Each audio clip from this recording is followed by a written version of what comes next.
Երեխուն թանուր աչքն է, այս էլ նույն այդ մի լույսն է, երեխու աչքի մի փոքր կետն է, որ տեսնում է, այս էլ այդ աչքի տեսողությունն է, նույնիսկ այստեղ էլ իրանք հաստատել են, որ 10% է տեսնում։ Զրուցակիցս Արարատի մարզի Դարակերտ գյուղի միակ դպրոցի 6-րդ դասարանի աշակերտ Գևորգ Սարոխանյանի մայրն է Տիգին Գայանեն, ով Մալայանի անվան ակնաբուժական կենտրոնից իրենց տրված բժշկական թղթերի օգնությամբ պատմում է, թե ինչպես է իր որդու աչքի տեսողությունը տուժել 90%-ով։ Ըստ ծնողների, երեխան հանձնարարությունը չի կատարել դպրոցում, ինչի համար մաթեմատիկայի ուսուցչուհի Սուսաննա Գալոյանը պատժել է աշակերտին հարվածելով գլխին։ Պատմում է 6-րդ դասարանի աշակերտ Գևորգ Սարոխանյանը։ Գրավոր տվել, եկատում, 3 էջեր տվել, 2 էջ չկարողացա գրել, 1 էջ էի գրել։ Դու գնացի դպրոց, կանգնեցրեց, ասեց գրել ես, ասի չեմ կարեցել, դու կանգնացրեց, մատանին բրացրեց ու խփեց։ Լացել էի, դպրոցում ասեցի, որ կտակ ջուր խմեմ, պայսակից ես, ասեց չէ, Պարում եմ, այս դասին որ դուրս կգնաս, ոչ էլ ջուր կխմես, հետո եկատում գլուխս ցավում է, դեղում խմեմ, տենց քնեց։ Մայրը Տիկին Գայանեն Ազատություն ռադիոկայանի հետ զրույցում ասաց, որ ակնաբուժական կենտրոնի բժշկուհու խոսքով երեխայի աչքի տեսողությունը 90%-ով տուժել է եւ մահացել է աչքը սնուցող նյարդը, ինչը հնարավոր չէ վերականգնել։ Փաստորեն ըստ ծնողի երեխային կուրացում է սպառնում։ Բժշկին ասեց, որ ուր տանեք, էսի բուժման ենթակա չի, ու Մալայի կենտրոնում այդպես ասացին։ Հա,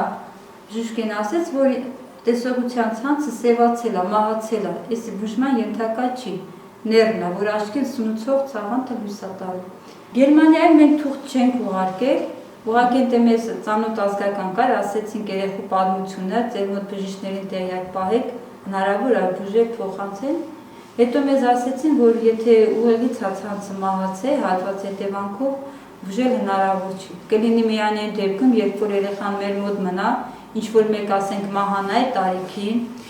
իրանք համաձայնվեն դոնոր երեխուն տան նորից կլինի։ Ազատություն ռադիոկայանի հետ զրույցում ուսուցչուհին Սուսաննա Գալոյանը հերքեց իրեն ուղված մեղադրանքներն ու նշեց, որ ինքը երբևէ երեխաներին, հատկապես Գևորգին, չի հարվածել եւ որ իր հասցեին ուղված բոլոր մեղադրանքները միայն հերյուրանքներ են։ Դրանք լրիվ շանտաժներ են ու անհիմն հերյուրանքներ, որ ուզում են խաղալ իմ հեղինակության հետ։ Ես դրանից պատիվ եմ պահանջել ու ես կտեսնեմ, թե ինչպես կպատասխանեն դրան։ Ուսուցչուհին չի հավատում, որ Մալայանի անվան ակնաբուժական կենտրոնից կարող էին ծնողներին նման եզրակացություն տալ։ Պարզաբանումների համար կապվեցինք կենտրոնի տնօրեն Ալեքսանդր Մալայանի հետ։ Վերջինս մեզ փոխանցեց, որ եզրակացության մասին որևէ տեղեկություն իրենք իրավունք չունեն ներկայացնել, եթե իրենց գրավոր չեն դիմել ոստիկանությունից, դատարանից, դատախազությունից եւ այլն։ Մինչեւ Սուսաննա Գալոյանը հրաժարվում է ընդունել իրեն ուղված մեղադրանքները, երեխայի մայրը պատմում է, որ դեպքի մասին տեղեկանալուց հետո ուսուցչուհին այցելել է երեխային, ընդունել, որ իր հարվածի հետևանքով է երեխայի տեսողությունը վնասվել եւ առաջարկել իր օգնությունը։ Երեխան պատմեց, բանկեր Գալոյան հիշում ես, որ ես ինչ օր ինձ գրավոր է իր տվել, երկու թերթը չեմ կարացել գրել, մեկն եմ գրել, ինձ կայնասի խփ։ Ինքը ասեց մի 2 րոպե երևի լուր նստավ ու հիշեց, ասեց հա, իմ խփածից հա, տվեք տանեմ ես բուժեմ։ Մենք էլ բացատրեցինք իրան, որ ես բժշկին ասել է, որ բուժման ենթակա չի։ Բայց եթե ծանոթ բժիշկ ունեմ, իմ թորներն են հիվանդ, բադել ա դեղերի գումարը տամ։ Գոնե փողով քեզ օգնեմ, ասի չէ, ես չեմ ուզում, ես ծնող եմ, իմ երեխուս պետք է ես դեղերի գումարը տամ։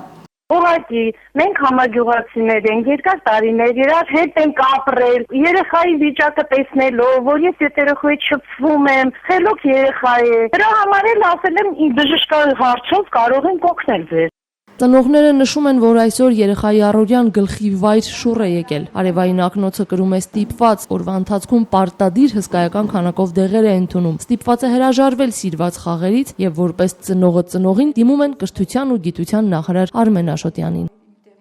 Այո, կուզենայի որպես հայր, եթե դուք լինեիք կամ ձեր կինը մայր, իմ տեղին չկանեիք նման կնոջ, կամ ձեր երեխայի կյանքը ոնց կդասավորեք, եթե իմանայիք ձեր երեխան առողջացնվել, պահել եք, մեծացրել եք։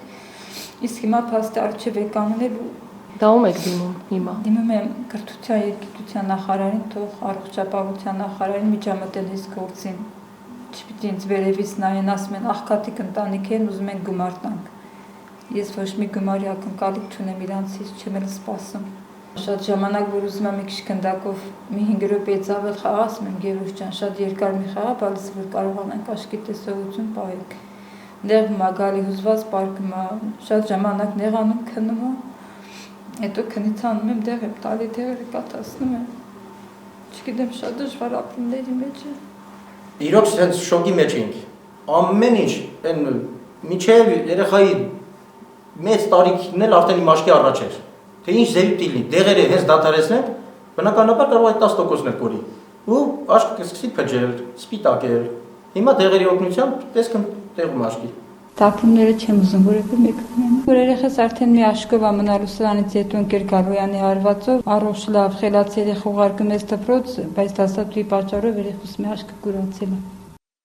Ինքն ժամանակ ասում էր, որ մեծանամ, ես լավ ոստիկան դառնամ, ճիշտ է հիմա էլ ասում, բայց հնարավոր չի ամառաթե։ Ինչու հնարավոր չի։ Որտեղ պետք է վարորդ լինի ոստիկանը, նաև կարողանա կողքերը նայի ուշադիր լինի, իր մոտ է տեսողությունը աթեխանվողն է։ 8 երեխա ունեցող բազմազավակ ծնողները պահանջում են, որպեսզի 40 տարվա աշխատանքային փորձ ունեցող ուսուցչուհին հեռացվի աշխատանքից։ Ուսուցչուհին նշում է, որ ինքը երբևէ դուրս չի գա աշխատանքից, որովհետև իր մեղքը այս ամենում չի տեսնում։ Կրթության եւ գիտության նախարարության հանրակրթության բաժնի պետ Նարինե Հովհաննիսյանն Ազատություն ռադիոկայանին փոխանցեց, որ նախարարությունը սպասում է ոստիկանության պատասխանին։ Ոստիկանությունից էլ Ազատություն ռադիոկայանին փոխանցեցին, որ գործը գտնվում է Արարատի մարզի քննչական բաժնում եւ այս պահին նյութեր են նախապատրաստվում։